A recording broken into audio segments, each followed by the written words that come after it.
All right. Ring, ring. Hey, what's up? Hi, I'm Katina. How are you today? Good. How you doing? I'm doing good. I'm just calling. A house in your area just sold. Did I tell you don't talk to me when I'm on the phone? Yeah. Okay, sir. What was your name again, sir? I'm sorry. My name is Melvin. Hey, Melvin. So I'm calling because the house in your area just sold, and normally when one house sells, two more sell right after. So when do you plan on moving?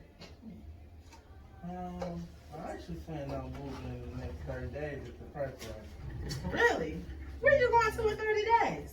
Yeah, I thought about getting a little townhouse or something in Southfield. Oh, okay. All right. So are you the only owner of your house? Yeah. Okay.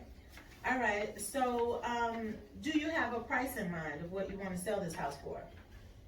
Yeah, I think I want about 40,000. About 40? How did you come up with that price? I just need about 40.